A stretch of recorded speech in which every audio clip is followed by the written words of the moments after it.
So we move to the next page of this handout, and we have another exercise on average rate of change to do. But before we do, at the top of this page on the handout, there's a little blurb, and this is optional.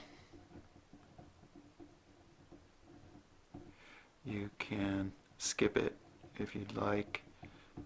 But just all it's saying is that there's another form of the average rate of change formula where the b is expressed as a plus h instead of b. So the f of b minus f of a, well, there's the b, it's expressed as a plus h. And here's the b expressed as a plus h.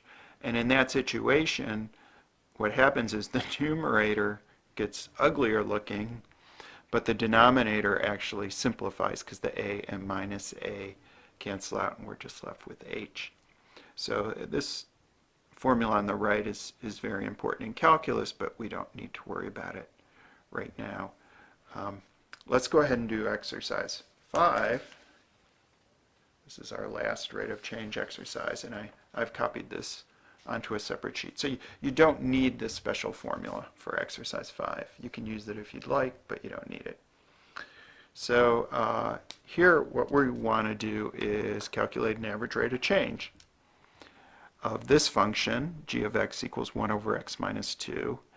On the interval from 1 to 1 plus h, we're thinking of that as our a, b interval. So we want to take g of b minus g of a over b minus a. That's going to be our average rate of change. But here, our b value is this 1 plus h. And the a value is just g of 1.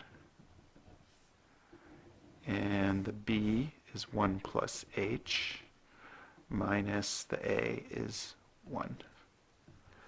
And this simplifies a little bit to g of 1 plus h minus g of 1 over, because of the 1 minus 1, we're left with just h below. And now I guess I need some calculation. So maybe I'm going to say I'm doing this aside. We need to know what g of 1 is for this function. Now g of x is 1 over x minus 2, so g of 1 is 1 over 1 minus 2, which is 1 over a negative 1, or negative 1. We also need an expression for g of 1 plus h. We're going to have to plug in. That's 1 over 1 plus h minus 2. So I'm replacing the variable x with a 1 plus h, working with function notation here. What do I have? I have 1 over 1 minus 2 is negative 1. Can I write this as h minus 1 when I combine like terms? So the 1 minus 2 is the minus 1. The h just stays. So I figured out what those were. Now what I'm going to do is bring my formula down below here and plug in. I'll plug in over here. So g of 1 plus h is 1 over h minus 1 minus g of 1 is negative 1. I actually have minus a negative 1, so I have a double minus sign here all over h. So I hope this isn't too cryptic how I'm basically taking this and putting it, recopying it down here with what I just figured out. And so I have 1 over h minus 1. Minus a minus 1 is plus 1 all over h. And so here's a little bit of algebra for us to simplify. And I call this a complex fraction. When I get a complex fraction, I like to rewrite it as a division problem. I like to take everything up above and divide it by everything below, which is just h. Now if I do this, I need to put a complicated numerator, denominator in parentheses. And before I can do the division, I actually have to do what's inside parentheses. I have to combine these together. And the way I can combine this 1 over h minus 1 fraction with 1 is I'm going to rewrite the 1 with a common denominator. The common denominator is h minus 1. So if I write h minus 1 over itself, that's equal to 1. And now I have a common denominator, so I'm going to be able to add those two fractions in parentheses.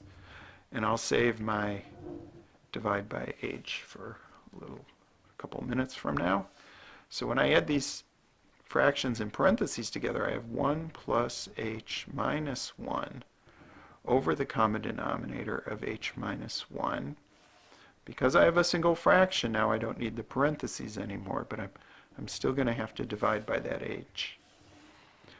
1 minus 1 is 0. So I have a h over h minus 1 divided by. Now, I'm finally ready to think about this division, so I'm going to write the h as h over 1 to help me keep track of inverting the fraction here. So I have h over h minus 1 times, now I'm going to multiply by the reciprocal of h over 1. So that's 1 over h. And it looks like now the h cancels out, and I have 1 over h minus 1. So a nice little algebra exercise for us to go through for exercise 5. Because I can't get the whole problem there, I guess I'm going to try to slide down, show you the beginning, and then slowly slide up to the answer. And that's the end of our average rate of change exercises.